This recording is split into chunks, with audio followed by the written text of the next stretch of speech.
In this video, we're going to drill our weak points, target areas in our body to attack in self-defense. We covered 15 of those, and if you haven't watched that video, go ahead and watch that. And we're just going to now drill it.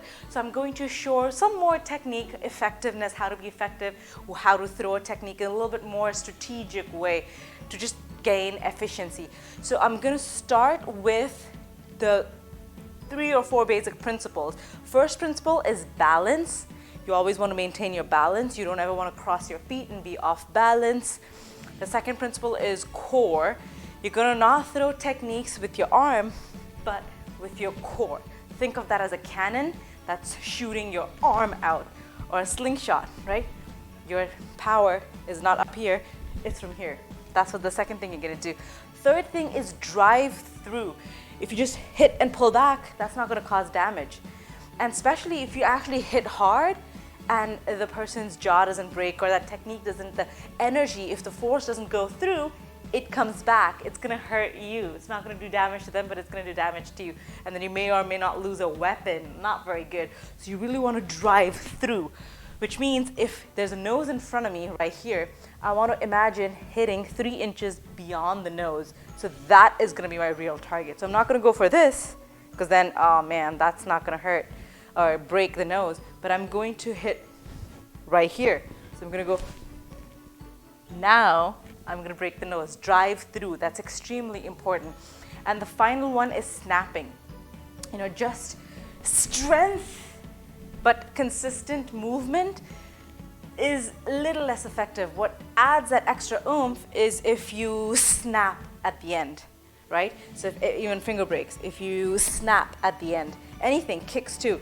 If you, instead of just going straight out, if you go snap at the end, snapping. So those 4 principles in all our drills. Let's get started.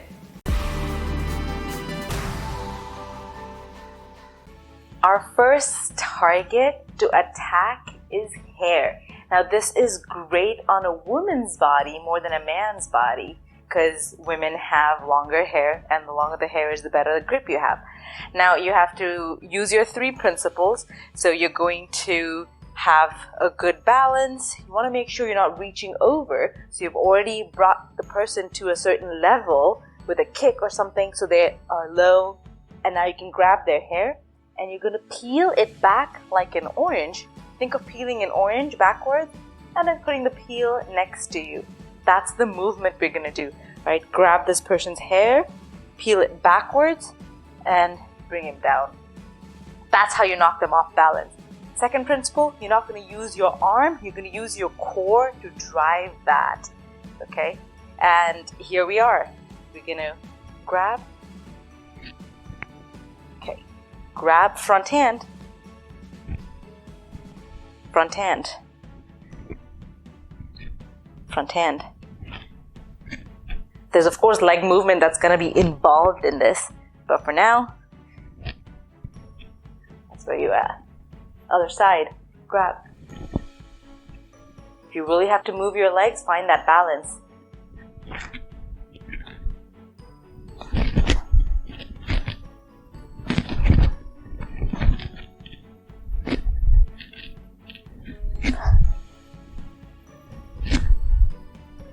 That's how you do a hair grab and drag.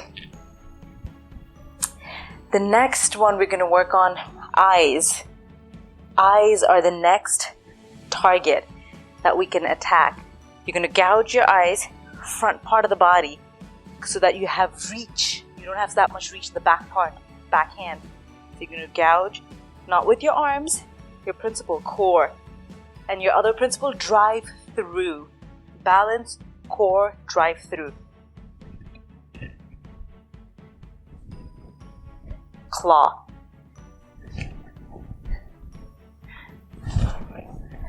If the person's tall, it'll still work. Just want to protect your body if you're open. Drive through. Good, you should feel it in your waist if you're doing this right.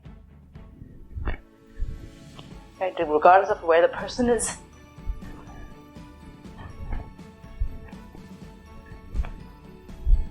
It's a bell curve. Up and over and down with your core. That's how you're going to do an eye gouge and actually knock them off their balance. This isn't a common technique a lot of people use even when they have it handy. It's still good to practice always. The next target we're going to work on, nose. Palm heel to the nose. It's best to pull your fingers back to expose the palm heel. Now this, yes, you can do with your front hand, but it doesn't have a lot of force. And you don't need a lot of reach because you're not pulling the person back further than where they're at. So what you need for that drive-through force is your backhand now. So you're going to not hit and pull back, drive through. Still using your core, not your arm. Here you are. You can use your core, find your balance, drive through, step back. Of course, in a real fight, it will not look like this, but you're going to practice like this. Imagine where your opponent is, where their nose is. You're driving up into their nose at an angle and envision going past their nose. That's how you're going to break it. Same thing the other side. You can start slow if you're still learning pivoting. You're going to go.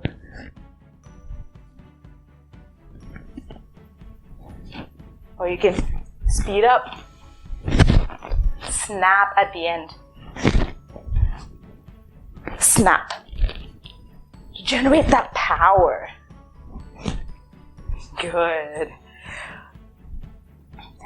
All right, the next technique we're going to work on, next target area, we're going to work on ears. For pressure. Typically, you want to cup your hand when you're hitting ear in a fight, real fight. If you don't even think about it, if you can't remember, it doesn't matter. Even if you go flat-handed, that's still going to create some pressure, knock the person off balance. Also executed with the back hand, not the front hand, back hand. Or even if you get a front hand shot and you realize, you only bought yourself a second, but they're regaining balance, enough to distract them to then get the boom, backhand shot. More about momentum. Okay, so yeah, this might be thrown more with your arm, less with your core, still using your core, still got the balance, but this is about momentum. So here I am. I have to recoil, boom, up and down. Okay, comes from down, goes up, comes down. Goes up, comes down. Also a snap at the end. I mean, I can do it fast without a snap, but add that last snap. You should still feel it in your core, in your waist core, and also your arm this time. Other side, same thing. 45-degree angle to your opponent. Right? Boom. Now you all want to find that recoil moment. You don't want to depict your next move to your opponent. So maybe you're here, maybe you're already turning away, and boom, happens really quickly. So they don't even notice the recoil. Start slow and then work your way up to it. Imagine a person in front of you. That's really gonna help. And then do it 5 times each side, 10 times each side. Repetition is key. Pivoting. Use all your principles. Balance. Important. Okay. Now we're going to work on jaw. The idea behind jaw is the similar principle as hair. So it's the bell curve that we're looking for, okay? You're going to go up at an angle and down. That's how you knock a person off balance. Straight pushing into the jaw is not going to do anything, okay? Either way. You want to go up underneath, come over. So that's how you're going to practice. So I'm going to imagine you are my opponent right here. Now again, think about this. What are you going to do? Backhand or front hand? In this case, it's going to be your front hand because it's not about power as much as reach. It's about reach. So you want to start here so that when you turn the person over, now your arm is fully extended. Your back hand it's going to throw you off balance to reach with it. I mean, if that's what's available in a real fight, of course, that's what you're going to use. For practice purposes, you're going to use the stronger arm that has better reach and more efficient in knocking your person off. So you're going to go, and if the person's taller than you, most likely, that's what's good, the case is going to be. It's great because it's easier to go at an angle. So I'm going to envision a person in front of me, I'm going to go at an angle, over. And again, you're not using your upper arm, you're using your core. Drive from your waist. Think of this as a cannon or a slingshot that's throwing your arm. It's coming from your waist, not your arm. And balance. Don't ever cross your feet. Okay, find that balance, find the core strength. Boom. Snap at the end if you can. No, not so much in this one actually, because it's not an attack. But if you reach all the way out here and you need that extra oomph, it's going to help them get down. So here you are. Boom. Or you can just start slow and then see if you can take it further. Boom. Other side. Maybe you're caught up this way in a fight. You're going to push. You're going to push. And now maybe you're going to try driving from your waist, your core. And maybe now you're going to try snapping.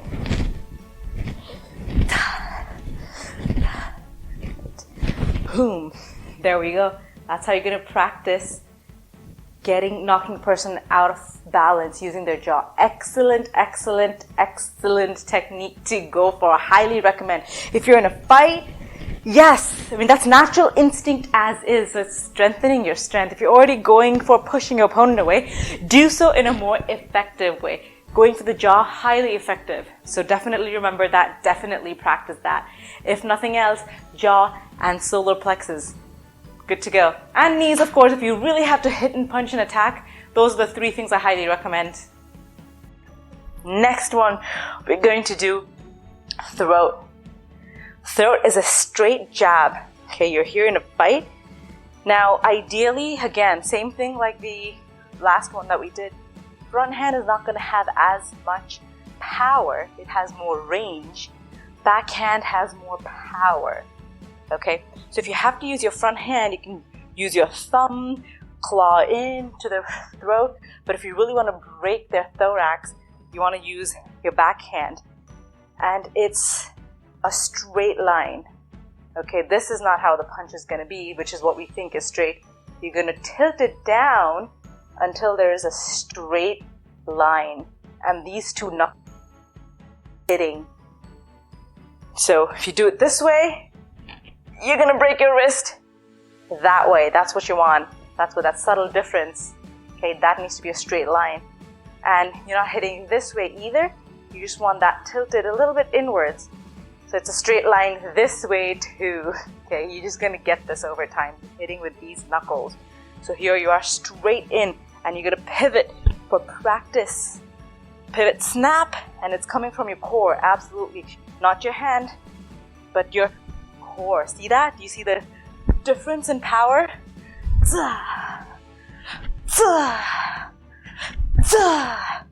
And always look at the target, envision it. Like, this is the nose of my potential attacker, and I'm going to go here. Okay, maybe a little faster, a little more.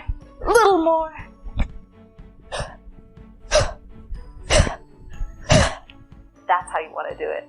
Slowly builds up, or not nose, throat. That's where you're going to go. Throat is a hard target because it can be closed, not as accessible. So yeah, you could punch the nose. It'll hurt more on the nose. Nose is a harder bone, slightly softer bone. But hey, it'll hurt either way. Now, sides of the neck is what's more important, because this may not be accessible as much. Sides are. And the way that's going to happen is I'm struggling. There's a person now, let's say I'm fighting him this way. and I've turned to run away and he's caught me. So he's standing this way facing me and I'm perpendicular to this person. I almost got away. Reverse elbow to the neck. Boom. Honestly, it doesn't matter where the reverse elbow hits. You're just gonna throw that reverse elbow. It could hit the jaw, doesn't matter. But for practice purposes, we're gonna say reverse elbow to the neck. Or jaw if that's what hits in real life, doesn't matter. Right? Twist. It's the one that's closest to them, of course, because that elbow is not available if my person's right here. This is the closest elbow. Recoil. Boom. And turn. Pivot. Recoil. Get that full range. Not with your upper body, with your core. I'm not doing this. I'm driving my elbow with my waist, if you want to think of it that way. Launching it with my waist. And pivoting. My feet pivot inwards and then inwards. Other side, same kind of thing. I'm here. Envision where your attacker is. Right? Attacker is right there. Gonna go boom. Right? Envision the attacker where his neck or face could potentially be. Boom. Boom. Okay. Do that a couple times each side for practice and you'll gain better balance and strength and speed over time. Alright, next one we are going to go on to solar plexus. Solar plexus, super important. Also a nice vital target, which means that you're gonna knock this person maybe unconscious, potentially. Also, straight punch. Now this is perfect because you want a hard target or a hard weapon to a soft target. That is what you're going for. That is going to prevent your weapon from being destroyed, but also is going to cause a lot of damage, which is excellent. So that's what we're going to aim. Solar plexus is right here in that center. Where your rib cage ends, right there. Okay, a lot of nerve ending. So, knock the wind out of people. If you've heard of that, that's the area. So now if you think about it, which one do you want to use? Front hand, back hand. This is again not about reach.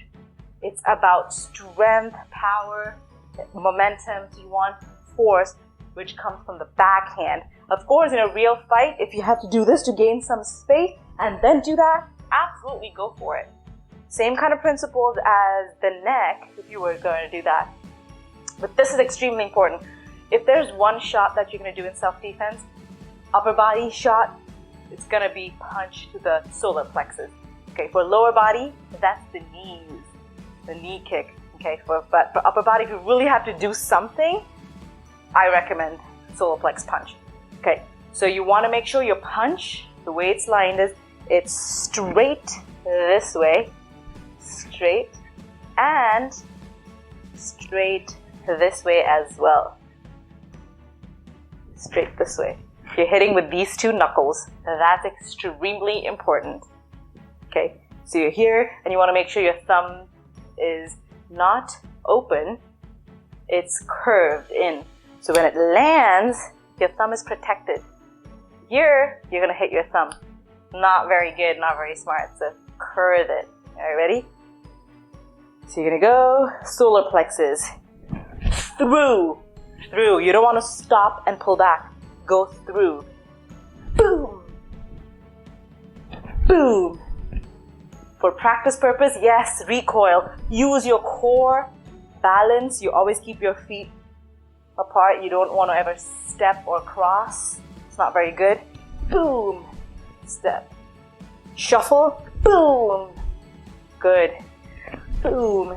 Straight in. It's almost going to feel like you're curving in a little bit to try and hit with these two knuckles. Good. Other side. Make a nice fist. Alright, find where that is. Here you are. Backhand is to protect.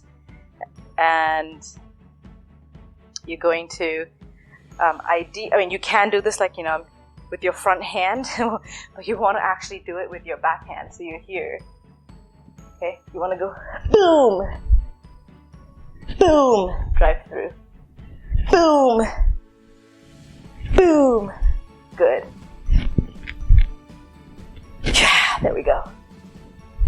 Good.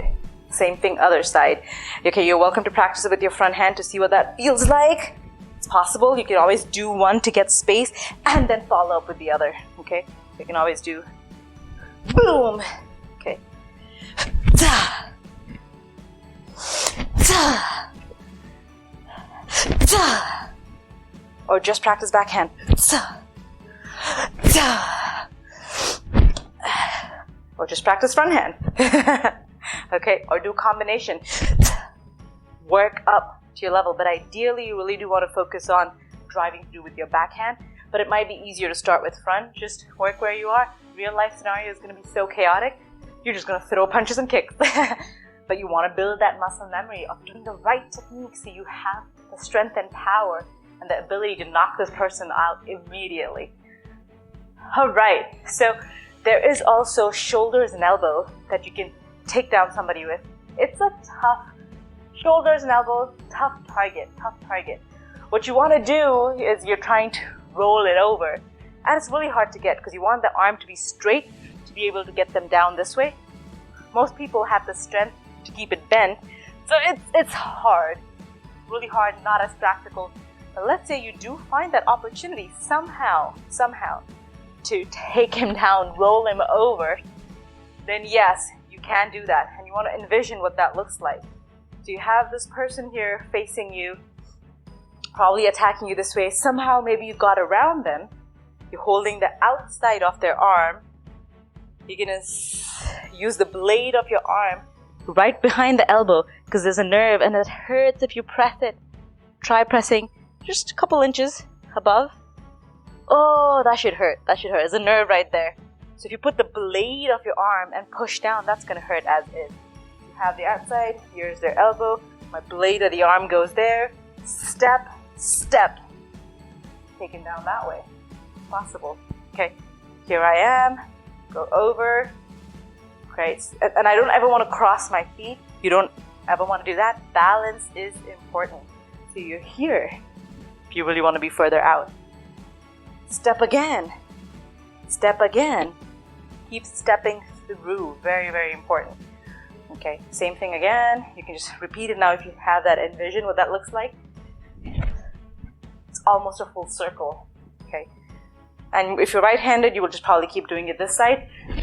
And you're pulling this arm behind you, their wrist behind you. And you can practice the other side too if you really wanted to go ahead and do that. That's an option. That's a tough move. So I don't really think it's realistic in a self-defense scenario. But if you wanted to know how to get somebody's shoulders, the same kind of thing, once you get them down, you can hit their shoulder. Instead of holding their elbow, you can hit the shoulder and pull the arm. That's going to dislocate their shoulder. So it's an option. It's a tricky move, but I just wanted to show you that that option is available, even if it's not as probable, it's not as likely. It's not probable, but it's possible. Alrighty. Let's go on to our floating ribs. Floating ribs are great. Ribs not so much because they're bigger, stronger, they're protecting your other vital organs like heart, lungs. Floating ribs are weaker than your actual ribs. The challenge with the floating ribs really is you don't want to punch it hard part to hard part. You're going to lose your weapon. Not so good. You might do some damage, but not worth losing a weapon. So the best way really to get a floating rib is to kick. And you don't want to kick with your toes. You want to kick with your heel, okay? So yeah, maybe you can get your leg up high enough. You can generate that power from your heels to kick, but no. You can try, right? You can try side kicks. Just practice some side kicks if you really wanted to nail kicking in somebody's floating ribs, right? Practice those side kicks. Boom! And there's lots of videos available out there on how to do a great side kick. And there's lots of different philosophies on how to pull your toes back and all that. So if you wanted to practice it, go ahead and look what works for you. Okay, not a practical target from my perspective though, so I'm not going to spend too much time on it. Next one, we are going to work on groin. So male versus female groin. There's a slight difference in technique. For a man, straight on is great, works just really well. For a woman, just a hit like this is not going to do much. You want to hit underneath. That's going to make a difference. So that's a rising kick for a woman. It doesn't matter, you're not doing it with your toes or anything per se. Even if your shin lands here, it's still gonna hurt a lot. Because that's a hard part to a soft part, okay? So that's key there, right again. So for men, it's just knees, back knee. Drive through, find that balance, okay? Grab. Grab, pull in. You should really feel your muscles tightening. All right, once more, you can do it slow. You can grab, do it slow. Step, because you're driving through, use that principle. And you can slowly work on speed and balance over time. Start slow that way, and then you can just work your way up. It's totally fine. Other side. You're executing this one with your back leg. Because for front leg, you will have to first shift your weight back. That's not very good for you. They're already pushing you back. And then you actually don't have the angle. You want to go that way. This has that angle. So for both those reasons, back knee, absolutely. Step. You want to drive through. That's how you're going to cause damage. Now take your time. Core, using your core, right? Feel that crunch. Even if you're doing it slow, feel that crunch. And snapping also is important at the end on this one. Once you're done doing slow, you might start doing fast and snap at the end. I don't know if you can see that little bit of a snap at the end. That's how you do knee kick to the groin in a male opponent. Female opponent, rising kick. Same thing, back leg, because for front leg, I'll have to first shift my weight backwards and then do this. Maybe that's an opportunity that rises because I'm already falling back. Might as well get something in, potentially. But if you're up here, core protected, you're balanced, not falling back, you don't have this available, but you have that one.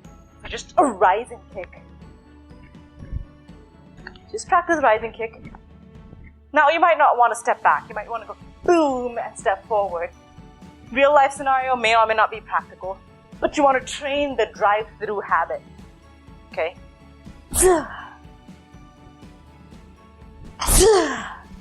Same thing other side. You can always start slow. Just see how much range of motion you have first, that's fine.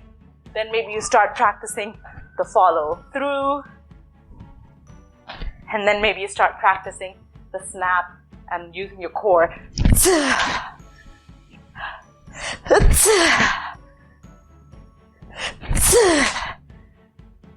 Okay, it's not martial arts. It's not going to look very elegant. That's the point. Okay. All right, moving on. We're going to do knees. Knees. Okay, so you don't want to go straight on a knee, because if I kick on my attacker's knee straight like this, that's a soft part, ball of my foot, do a hard part. I'm in a world of hurt. Not very good. To get the knee, you want to actually hit above, down towards the knee. And the best place to get that is on the inside or outside, correct? So on the inside, potentially, imagine I'm facing my attacker, I might have stepped back, and potentially my weight is already on this foot. I'm already like, off balance. That's my opportunity to lift this and hit the inside of their knee. Right there. And step forward. You don't want to kick and step back. The power is in the drive-through. Boom! And you want to kick with your heels, not your toes. So if I do this on the inside, it's not gonna hurt you as much, and it's still gonna do damage. So this is not so bad, but you still want to try and practicing, instead of doing this, turning your hip and turning your knee over. And as is, you're facing 45 degrees to your attacker, so this much is not gonna be that hard to do. But if you go straight for it, that's fine too. Straight front kick, you can practice that, right? If you really want to practice the more efficient way, boom, boom, and it's lower, so don't kick really high, knee is low. So just imagine this attacker right here. Where is their knee? right there. Boom. See how my toes are pointed down? I might exaggerate a little bit to make a point here, right? But not so much. This is really how you want it to be. You don't want it to be facing up at all. Pointing down, not there, right here. Okay, turn. Unless you're doing a front, which is fine to practice. And see, notice the snap at the end? Okay, practice with that too. Same thing, you're not driving with your legs, but with your core. It feels more legs. So, other side. Now, practice is, of course, both sides, right? If you're on this side, you might be hitting this knee, whatever it is, envision that. Now, the other option could be that you are hitting maybe the inside of the knee, outside of the knee, so your technique can change. So here you are hitting on maybe the inside of their knee, and maybe they've turned, and now you're hitting on the outside of their knee. Right? So you can do inside, outside, inside. And you can step, outside, step, inside, step, outside, step. That's fine. Real life scenario is chaotic, it's messy. It's not going to be perfect like that, but you're going to train that way so muscle memory kicks in when you need it. Okay, so do these drills. Pick how you would like to do them based on your body, based on your comfort level, based on intuition. And if you want to, yeah, do both. But just try not step back, right? Use still good practice. And then reset. And then reset. Okay? And you can practice imagining your opponent's now not on this side of you, but this side of you. That's fine. Drill both sides. Okay, now we're going to go to our ankle. Okay. Now this is very similar to your knee. For foot, if it's just directly foot, you want to lift your toes and stomp with your heel on the toes. That will break the toes or cause a lot of damage. But if it's ankle, you want to go up and down. It's like you're slicing. So you might hit the knee or you might miss it. Then you might say, oh, let me hit the shin, or you might miss that. Or you're probably very, very specifically going in for the ankle. So you're just going to go low. It's just low with your heel. Not with your toes. Toes to ankle is not good. Soft to hard part, that's going to hurt you. You want to turn your body. Outside ankle, inside of the ankle, or outside of the ankle. Slicing this way, either way is going to hurt them and going to break their ankle. So you can practice the exact same thing as the knee, just lower. Okay, so I'm going to also talk about fingers. We're going to do fingers. Now, the way to break your fingers, and I'm just going to say it affects the wrist as well. There is a different martial arts grip to control wrist, center locks and stuff. I haven't been able to do that in a real fight, but fingers I've been able to, and that actually affects the wrist. Okay, so that's how I'm going to say it, fingers and wrist as a combination, but affected through fingers. The way you want to think about it, if somebody's grabbing you, okay, you don't want to grab their finger straight on and peel, because now you're in an uncomfortable position. You can't go further back. You're twisted. So you want to start twisted. See how I twisted my body instead of starting in a straight, comfortable position? I want to start twisted and then unwind. Then I have the ability to snap and break their finger. So my thumb faces down, my palm faces towards them. Pointy, little finger pointing up. This is why if they're grabbing me this way, right? Grab their finger, boom! And you can just practice on your own, solo practice. And you can grab whatever your shirt, whatever you have. And typically the best finger to grab, the weakest finger, is the pinky. Again, a realistic scenario, you may know this, you may be able to get it. The fight is too fast, too crazy. But it's whatever's available. Typically, you will find that the pinky's available if your hand's on the outside of the way they're grabbing you. It's the pinky that is more accessible anyway. So great, works for you. Okay, so here we are, grab, practice that over and over. So you don't grab this way and realize, I'm not getting, I have to switch my grip. So practice it. Same thing the other side, right? Invert it. Start awkwardly, end comfortably. This is how you want to do it. Now you can take it a step further and use both your hands on one of their hand. one hand is going to be pulling in towards you, wrist, so that when they try to pull away, when you're breaking somebody's finger, they're going to try to pull their wrist away. But if you don't want them to do that, if you actually want to break their finger, so what you're going to do is you're going to hold that wrist, pull it into your body, glue that wrist into your body, and with the other hand, break that finger. So now that arm's not going to go anywhere, you're absolutely going to break it. So you can practice that as well. You don't have to have a partner. You can just imagine a hand. And then here you are, grabbing with one, holding it in, and snapping a finger with the other, right? Here, they're already probably grabbing you. They're already here, so you just have to hold on. Snap, hold on, find a finger, peel. Same thing the other side. You're gonna reach across with the hand across. I mean, you might wonder, oh, which hand is grabbing? Is it this hand? It doesn't really matter, that's what I'm gonna say, because in a real fight, there's too much chaos, there's too much going on. But yes, if you do go with the outside hand, you have the pinky more available, right? If you think about if they're grabbing you this way, their pinkies are facing outside. So if you grab with across the arm, then you have more leverage to hold their arm towards your body, and then easier to find the pinky on the outside. So you can think of practicing that way if you want to. Practice that way.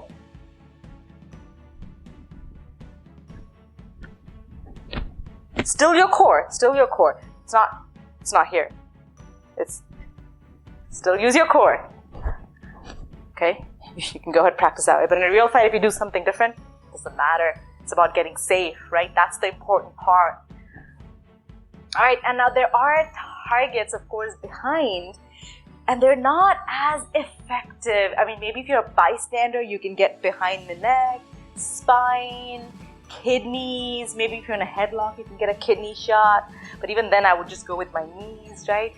So behind the body, there are those targets, right? 3 of those targets. Not as accessible, especially because you're facing the person. But as a bystander, yes, you have those targets. If you're trying to go and save a friend, your mom, your sister, right? This person, somebody's attacking, then you want to, well, if you have a baseball bat, then just swing on their head. Everybody knows that. But if you don't have a weapon, well, what do you want to think of doing, right? Kidney shots are great, right? I mean, that's just something to know. What is available that's weak behind? Neck, that's the beginning of the spine, middle of the spine, which curves outwards, and kidney shots. So that's available too. So these are things that are great to drill over and over and over. Excellent. Well, let me know below what you thought of these, and if you have any other ideas or any questions, suggestions, comments, let me know so I can make better videos for you in a format that is easier for you to understand and learn from. So please do let me know. Until next time.